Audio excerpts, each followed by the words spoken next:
All right, joining us now in the Sevens Club in what definitely will be part one of probably 5 or 6 editions. Brek Shea, thanks for joining us. Thanks for having me. What's going on, buddy? Not much. How you doing? Long time no see, Geoff. I know, man. You're just down the hall, right? In Jeff's house, big, massive house. He's just down the other room. Figured it'd be a little bit better than sharing a screen, you know. 2 egos can't fit in one screen, you know. Not much ego over here. Yeah. So what's going on, man? Geoff, Go on. Geoff, you should run this, man. I mean, this is your guy. This is your buddy. This is your business partner. I think you just, take this where it needs to go, and I'll help out as needed. Oh shit, where do we start, man? Brek, let's just go back on kind of what we're doing now, but where did it begin for you? When did you fall in love with the game? When did that dream start? Hard to pinpoint because I just played soccer. I mean, I played rec until I was 10, 11 years old, and then I got invited to play with a club team out of Houston. And I think the relationships I made with the guys on that team is what made me fall in love with the sport, because those 5 or 6 guys are still my best friends today. Like, I just went on a hunting trip with all those guys, and it's just, I think that had a lot to do with me falling in love with the game, obviously, and then being able to play the game that I fell in love with through my friends, and that's what made me enjoy it so much in the beginning. And then all of a sudden the game just took over. I just had so much fun playing, a free flowing, dominating other people, other teams, and doing it with your buddies just made it that much sweeter. Now, was there a point where, at that point, you were kind of this stud of a player and your ability, and then that transition of there was a point in time where you had to leave that team essentially, right? You had to go and take the next step. Was that hard for you because you were that was comfortable? And we've all been there in that experience where it was tough going to a new team, different guys, you don't really get on with everybody. But how was that transition from, a club team or your team that you grew up with, your best mates, and then you making that jump and separating yourself from them? Yeah, I mean, at that age, I was quite lucky to play from 10 or 11 years old with the same club team all the way until I went to residency at IMG. And a guy you actually played with, Alex Dixon, was on my club team. So Geoff and Alex played together in Houston. We played on the same club team forever, won state championship back to back. And then me and him both get invited to residency, so to play for the under-17 national team. So I had a kind of an easy transition, if you would, because we went from playing together in club to being roommates at IMG playing for under-17 team. So, yeah, I mean, but at that time, all I cared about was being sponsored by Nike, being able to get free cleats at residency and under-17 team. For me at that age was the coolest thing in the world. And that's what everyone talked about. So that's what I wanted to do. Brek, what's that process like to get added to the U17 team or the U20 team? I know at IMG, they probably have a ton of connections. It's easy for you to get seen, but maybe for you versus what it's like now, how do you find your way into those youth? Great question, Andrew, because I was about to ask the same thing, man. We're locked in, Geoff. We are locked in, man. Locked in, bro. Is this y'all's first time? Well, I wasn't part of the U14, U15. I never went to the national team camps before residency, and I was playing. ODP was then, and they don't have that now, but ODP. I was playing for Texas. Then I played for Region 3, and I was playing for Region 3 at a tournament, and there was a national team there, and the national team was getting beat by the older group of region teams, bad, 5-6-0, and the guys weren't happy, so they called in a few people from the younger region team to play for the national team game. And again, me and Alex got called in, and I played one game with this under 17 team, and then a month later I got invited, and obviously I did something right. But I remember playing in that game. I played well, and I remember going up for a header with the goalie. The goalie just straight punched me in the face, fell down, but I got back up and I just kept playing. And the coaches were like, "That's what we want to see. Like, just heart." You know what I mean? And I was kind of like, I was good, but I also just, I played with a lot of passion, and then I think that's what got me through that system. But so I didn't know exactly the route to get there, but I just played how I played, and I eventually got seen and got invited, and the rest is history. And that's actually like amazing to hear, because it's the opposite of what I kind of went through, where I was going through the ODP system in Mass and Rhode Island. I lived right on the border of Rhode Island and Mass, and played my club team in Mass, and then I transferred and played my club team in Rhode Island. And you go to the ODP, you go to the state team, then you go to the regional team to try out to make the regional team. And then all of a sudden, these coaches are like, yeah, you're too small. Because, maybe I didn't hit my growth spurt, or I was like just smaller and not as physical as everybody else. And they just never gave me the time of day. And like, I think I had the ability, I had that fire in me, but it was that pushed me away. And I was like, it gave me that sense of like determination. I'm like, well, screw everybody else. They want to say I'm too small or whatever. Like, basically, fuck them. I'm gonna prove it to them, and I'm gonna tell it doesn't matter. And then I end up growing like a foot in a year or whatever. But it's that transition of like, it hurt me, where I was with guys like Craig Capano, who was on the national. He got right from the regional team. He got called straight up to the national team residency, and then he was like first draft pick, Chicago Fire, and then he was gone in 2 years. He's a chef in Chicago somewhere. But I just remember I was like, I want to be on the national team. I want to go to residency. And there was a kid at Nico Cataluca kid. It was a residency program. And it was like, I want to be there, because that was my dream. I wanted to be where Brek was. And then you go to different paths and you end up making it. And it just shows you, like, it doesn't matter what path, you still get that fire in your belly. Right. And it's like, that just makes you keep going. So that's awesome to hear, Brek. For the kids out there, there's 2 different ways. There's 100 ways, sorry. And there's never too late. I mean, I just, what you were saying, and take all the negative and use it as fire, burn that fuel, and use that to get better and to train more and train harder.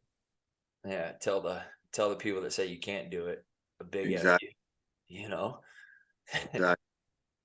So I want to ask you this, because the reason you're on this podcast, yes, you have an amazing career, but the biggest thing is you and Geoff are great friends. When did that start? Because looking at Wikipedia's, it's easy to say, oh, they played at Stoke together, but I'm sure you guys met, became friends, interacted well before that, or maybe I'm wrong. But what is the story? I'm gonna take this. I'm gonna take this first part here. I'll take this first part.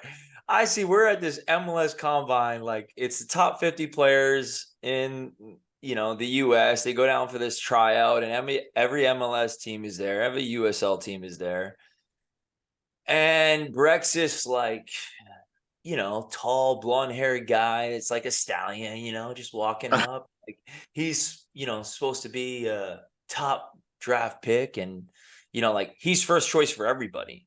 Generation Adidas, baller, national team. Like, he was with a residency, and like, this guy is a stud. And lo and behold, I'm like 42nd draft pick, last round, and I'm like, fuck, I'm just hopeful that I got selected, right? And then you go through this thing, and like, he goes to Dallas, right? And I go to Houston, and I'm like, we play preseason against each other, and he's this young guy, and it's like, I'm squared up against this guy. So we're always marking each other, and we were just kind of like, hey, what's up, man? How you doing, bro? Like, and it was just like, we were like marking each other in a quarter kick, and I'm like, yeah, you gonna go? And I'm like, yeah, like, I'm gonna go near post. Like, we were just chatting, and it was a competition side, but like, it was a respect thing. And immediately then we are in the January camp, and then kind of that's where the beginning of our friendship kind of started off as competitors, really. Yeah. And then moving to England, obviously clueless kid going to England. Geoff had already been there for a year, so it was nice to have him show me the ropes. And then basically I basically was at his house every day. And Geoff was a good cook. He's a good clean. He's a good role model. So it was someone that I have as a friend was great, not just because I was in England, but just overall. And it seemed to have panned out. You came back quickly to the MLS, to the States. Geoff, were you sad to see Brek go? Yeah, I mean, at that point, he was my guy, you know, like it was one of my mates. And I mean, he had a house down the street, like literally 2 minutes down the road from me. And he spent the majority of the time, I would say out of, 7 days, he slept over. He had his own room at my house. He slept over like 5 days of the week. And Biggest then, waste ever. yeah, I know. And it was like, we had Thanksgiving, his family would come out, my family would come out. It was just like, it was like nice. It was like a brother, it was a teammate. And you have your ups and downs, and you have those days where it's just a graft, and it's like it wears you down. And people don't really know how ruthless and how tough the Premier League is, and being over in Europe, especially when you're by yourself and you don't have your friends and family. You got your mate right next to you, and like you're going through the same shit. You're there to support each other, and like you put our arm around you. And that point where Brek was dealing with some injuries with his toe and come back, and then go on preseason, and he's balling like flying, and then all of a sudden like he gets injured in the last game of preseason, and then it was like playing catch up for him. And like the manager, like Mark Hughes, was like, Brek is looking unreal, like he's gonna be like special for us this season. And then he gets an injury, and you're like, that's like another thing that he's got to overcome, and he's already gone through it before. And it made him harder, like mentally, but it's also you seeing him go through that process, and you're just there to support him. And then he goes, and it was like he went on loan a few teams, and like, but it was still like we were like having you come back, and it's like it's good to be back this weekend. And it's like I missed him being there. And then when he made the decision, and it was like his right choice to go back to the MLS, I was like, yeah, I was like bummed. It was depressed. I was like, my mate's not going to be here anymore. But then like when you're in that moment, you have to like forget about it so quickly, because you're like, you can't, You got right? no that. Yeah, it's like you're just in that moment, and it's just a switch. You're like, okay, I'm here. That's where I gotta focus, and like Brek's got to do his thing, and like you just forget about those things and until later on, right? The difference between when a new guy comes in a locker room MLS, 90% of the team makes you feel welcome. Hey, how can I help you? Where are you trying to live? Do you have family? These are good schools. This is a good neighborhood. All this stuff.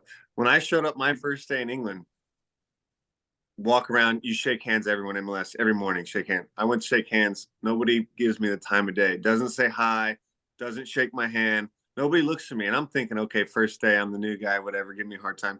I'm not kidding. This went on for a month and a half until I proved myself. Nobody would talk to me. Not nobody. There was probably 90% team, because I was there to take their job. It's ruthless. This is how it was. And I was just always a happy-go-lucky guy, like I played because I love the sport, but I played because it made me happy and fun, you know what I mean? But it's there. It's not a game. It's life or death, like from inside or from the fan base or from the organization. It's a job. There's no messing around. Yeah. So my first couple months with the different mentality, I was like, oh my gosh, I'm in the Premier League. This is what I want to do since I was a kid. I made it. No, that was the wrong mentality. I'm here. I'm going to show that I deserve to be here and prove to all these fucking guys that I do deserve to play here. So obviously there was those guys who were, jerks to you, for lack of a better term, when you first got there. But what about on the other end throughout your career? Who are some of those guys that, we'll leave Geoff out of it, welcomed you in, or that you loved playing with, or that right away you were like, I got a real connection with this guy. We're going to play well together or be good friends? I mean, I'd say most MLS teams were like that. It's just a new guy, you're coming in, and then they're just welcoming. It's just like it's. I don't want to Tell him say what Clint did. Tell him what Clint did. Like your first time you got called in the national team. I got called into the national team. I think I was 17 or 18 years old. Clint knew I was from Texas. We're playing in Chicago, and that night he's like, "Hey, I'm going to dinner with my parents. I know you're from Texas. I'm from Texas. I'm gonna make you feel comfortable." And he brought me to dinner and steakhouse. Like he let me drink a glass of wine. I'm like underage. I was like, "This is the coolest guy ever." Like introduced me to his parents. You know, like obviously one of my idols. And then now I'm sitting at dinner with him as like a kid, and I just will never forget that story. And it stuck with me forever. So that's how I took that interaction, and that's how I wanted to be that guy. You know, I wanted to be the guy that people looked up to. I wanted to help people, and whether that's right or wrong, that moment was huge for me, and I'll never thank Clint enough for that, and just showing me the way and making me feel welcome. And that kind of goes through, like, just to jump on that is, our experience, like when Christian came through, and it was Ali, myself, Brek, like Clint, we were all kind of like seeing Christian in that sense of like, he's this young stud of a absolute baller, and he's kind of coming through the team, and he's kind of figuring out, like, and then we just started playing like, hey, let's go get ice cream, shakes and stuff like that, and just makes him feel more comfortable. And you're going back to the club team, and you have these young guys and this new generation of players that it's kind of a different mentality. It's like they don't have to work for anything, or like they expect everything to be like basically given to them, and the respect thing is like a big no, or they kind of forget it. And it's, when I came back to the States, that I think that was the hardest thing, where it kind of transitioned over time. It was like, just everything's handed to me, or you have these guys that will come in, these rookies that they've already acted like they've won or played 500 MLS matches, and they're starters, and they just speak down to players, and like they hold themselves above everybody. And you're the same as everyone else in this building. At the end of the day, when you're representing the club, everybody in that club is there to win. And whether it's the janitor or the people that work in the facility, or the groundsmen, the physios, the doctors, you're all there together in one, to believe in your club, and to basically get the best out of you. And they're all there to help each other.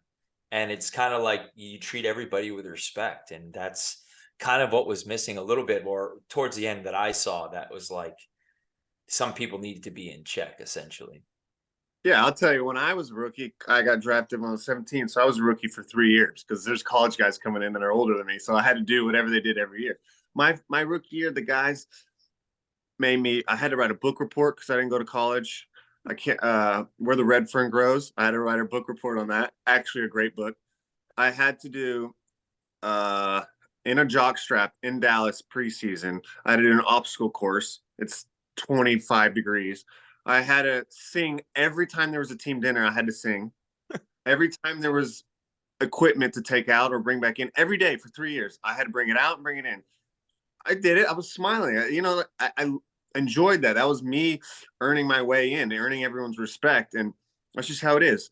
I mean, the last 10 years, if I tell a rookie to do something, they're like this. They're too big, and I just think that's kind of not just in soccer, but like the culture right now. Like kids are just too proud, or they think they're too big time to do the things that gets them earn respect or earn their way to be a better player or a better person. And it's just really frustrating to see that these academies they're giving the kids cleats and stuff all the time, and they're just, like Geoff touched on, like not being nice to the equipment manager, leaving stuff out. Like there's somebody else that'll do that. No, you take care of yourself, and you take care of someone else's stuff, and you help out. That's just how it is. You see a piece of trash on the field, go pick it up. Like, who cares? Like, big time to do that. Like, I just don't understand like what's going on, and it's really frustrating to see. So you missed Messi by a year or two in Miami. I'm sure that would have been cool to have him with you. Would you have made him do all those rookie tasks? I know he wouldn't technically be a rookie, but he'd be an MLS rookie. What are in all jokes? And hey, thanks for bringing that up. Everyone is like, "Oh man, if you held on one more year," I was like, "Oh, cheers." Well, all jokes aside, I'm sure you've been asked that a lot, but were you like, "Oh wow, that would have been something cool to be a part of," or were you like, "I'm glad I got out when I did. That would have been too much, craziness." I couldn't say that. I mean, I would have loved to experience that. You know what I mean? Like, just who can say that, especially MLS. And I'm so happy that they got that deal done. And I think it's going to be great for the league. And everywhere I go, I see grown men, kids wearing a Messi jersey. And that's, or if you go to like a local sports bar now, even down here, you'll see soccer on TV. And that wasn't happening 8 months ago. And I don't know why, but it's starting to happen. Like there's a switch. And I think a big part of it's him. And it's great to see. Another big part of it is the greatest tournament in the world for soccer was invented, and you got to play in it. You got to play with Geoff. TST. How unbelievable was that for you last year? Jeff's talked about it a ton, but Brek, we talked at the event, but how much fun was that for you? It was amazing. That was the most fun I had playing soccer in a long, long time. Not that I don't have fun, but that was just the walk-off home run goals or whatever you guys call them. That was amazing. And my parents said that was the most fun we've ever watched. I have people come up to me all the time. They don't ask about my career, my retirement, or Messi. They ask about how was TST do. We were watching. That was so fun to watch. And they're legit. They're like, you see it in their eyes. They're like, dude, that was fun. And I said, to be honest, that was awesome. Like everything they did, I was a little skeptical at first. All the rules, like it was like, what's going on? Soccer. But it was amazing. I had a great time. I'm not just saying that because you're part of it. I genuinely had a great time. And what do we say? It was like, it brought us back to our youth days of like going camp, traveling on a tournament, like you're in a hotel for a number of days and you're playing like double headers and whatever. And like after games, you're seeing the guys you're playing against, you're talking to other teams like, hey, how are they? Or you're just like, for me and Geoff, like every person we saw was somebody we've played against or with or known for years and haven't seen them. I saw guys I hadn't seen in 10 years that I played club with growing up. It was awesome. So as we get ready for TST year 2, hopefully Blade and Grass back in, ready to roll. I'm sure there'll be more info on that soon. You guys are staying in shape, but you're also helping other people stay in shape via the ground. Want to give you the opportunity to talk about, what you guys are doing with that. Flip the hats around, Brek. I don't know if you have the hat on, but flip the hats around. Of course he does, man. Let's hear about the ground. Brek, you want to take it? No, Geoff, you got it.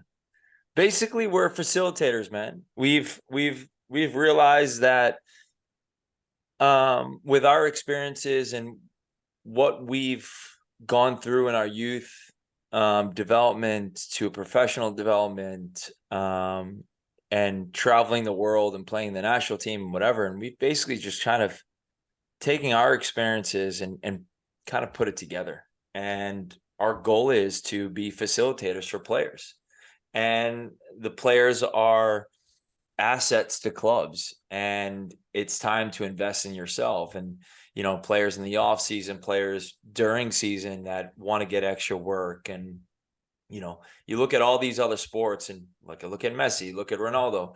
Hey, they build teams around them to get better, to make sure that they're performing at the highest level. And the ground, we want to offer that. When we have our brick and mortar and our facility up and running, and we have the fields, we have the gym, that people can come into our facility and get high quality training from head sports and science, a head guy that's a specialist in rehab, that have been in the game for 20 something years and worked in professional clubs. Because the problem is, you can go down the street and say, this guy, I want to go train with this guy, but has no professional experience, and he's teaching players or kids and whatever, like, bad habits. And we're not saying we're the best coaches, but we're trying to put a team together for players to come in and basically utilize, hey, this is a place where you can benefit, invest in yourself, and you can benefit and get better. Whether it's 1%, 2%, whether it's nutrition, psychology, you know, sports science, fitness, you know, football, soccer specific stuff. That's what the ground is all about. And that's where for us, we take that and we're like, you know what, in our off season, where can we go train with players? Who wants to, like, well, we're in the sun. People can go vacation with their family, but guess what? They can get their work in. They can get fit. They can get strong, and they can prepare themselves for a hard season ahead. Or, you know, they need a little bit of time off. You know, they have a long-term injury. Their club, they can't, you know, they have players that are just maybe out for a couple weeks and they're focused on them. They need a little bit of time away from the club to get their mind right. Well, come down to the ground and we'll be able to help you. And that's our whole thing. Brek? Dude, that was it. I mean, we're trying to provide a place for, I mean, 8-year-olds to learn the game the right way and play at a high level all the way up. And through off season for professional guys, can you go from your club team and now not skip a beat, walk into the ground and have everything you would have at your club team, but you're also in Florida, you're vacationing, you can have fun, but you still stay fit. European guys take 4 weeks off max. MLS if you're not in playoffs, you're 3 to 4 months out. And the MLS is getting better every year. The players are getting better every year. You cannot have that much time off. You need to better yourself in the offseason. You need to get stronger, fitter, healthier, and take advantage of that and invest, like Geoff said, invest in yourself to be ready for next year. Otherwise, you're going to have shorter careers. You're not going to have the contracts you want, the time playing you want. You need to take time in the off season to get better and get stronger and get faster. I love it. It sounds like, you know, for now, 8-year-olds and on are going to be getting in there and hopefully improving their game at a young age. But I wouldn't be surprised if, you know, sooner rather than later, you guys are working with older people, the U.S. national team. They're bringing your expertise in. You're roughing them up, teaching them what it used to be like to be, you know, a men's national team or so. I think the sky's the limit with the ground. And that's exactly it. Like the mentality of, like, you know, going over and spending 10 years abroad and seeing what players are like. Yeah, they have academy systems and they've been along, you know, soccer's been along, football's been along a lot longer than over there than here, obviously. And, you know, 8-year-old kids are getting this professional mindset and they know what it takes, you know, because guess what?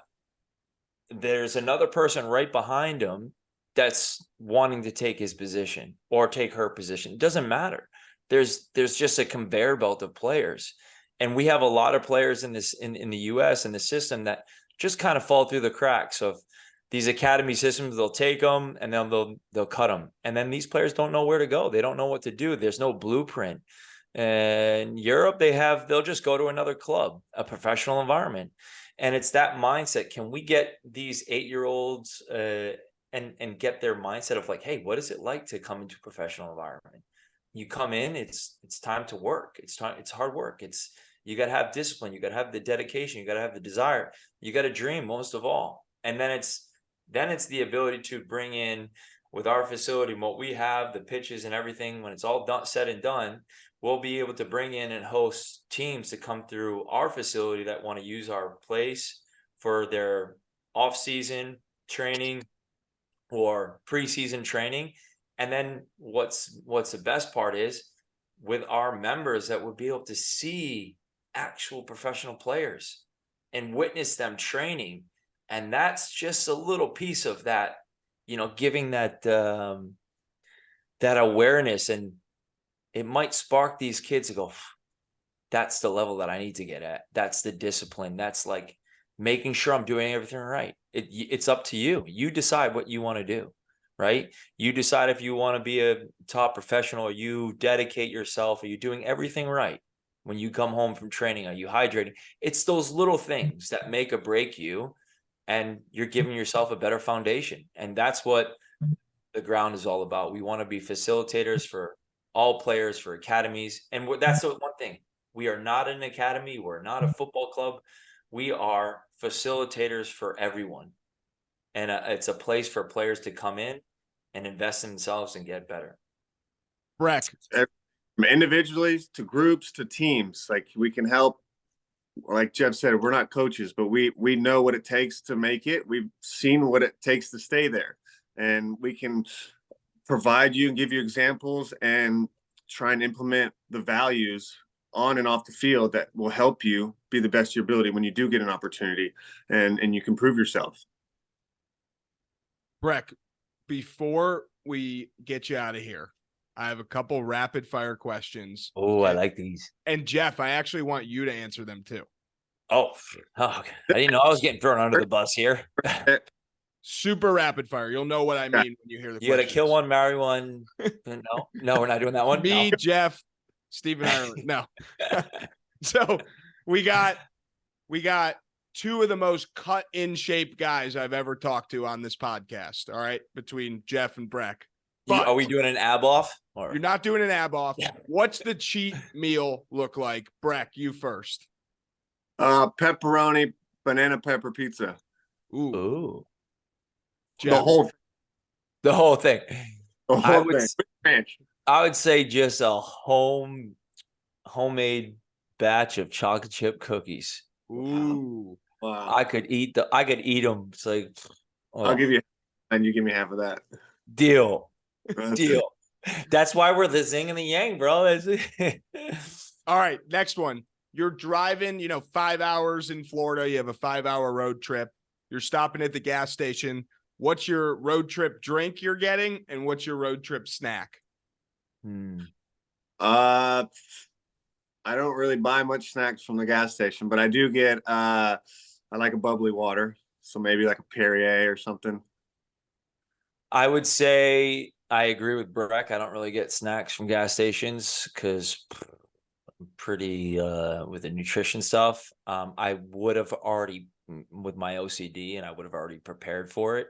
That is true. And he would have prepared as well if we were there. Yeah, you're right. Like I were going on a road trip. I got you, Brek. I'm gonna pack your lunch too. Like with the other night, we went to a game and I whipped out a chomp and I was like, "Hey, it's for a snack." And he's like, "Oh, good thought." And those I was are great. Those are great. They're amazing, bro. Grass fed. They're like my go-to snack. Get the jalapeno and So yeah, I would have had a chomp or something like that. And then just water. All right, final rapid fire question. We're boring, I know, but it's not like we're gonna. No, the cheat answer was good. Cookies and banana pepper pizzas, and then I want a 2-foot chocolate chip cookies. 100%. Chomps on the road. On the road. All right, it's a Thursday night. The kids are asleep. Brek, I don't know if you have kids. I know Geoff does, but it's a Thursday night. Kids are asleep. The TV's on. What's on the TV? What's the watch for the rest of the night? Well, we just finished Blackbird, so it's usually a show. And usually my wife gets to demand what goes on TV. So we just finished Blackbird. I mean, I'm mind boggled from that show, but it was a good show. So yeah, it's probably a Netflix show. I think I just watched Bodies or something like that. It was completely it was a mind fuck pretty much. It was crazy. I was like, what just happened? And one thing, true story. It was wild. We used to watch movies nonstop when we were in the UK. It was like our thing. We chill, have our Normatex on, whatever, and just chill and watch movies. We used to try and find movies. Say what? We used to try and find the unheard of movies, and like Foot Fist Way with Dan McBride. like the craziest movies. All right, here's a question for you, Andrew. Ooh. What's your top 5 movies? Top 5?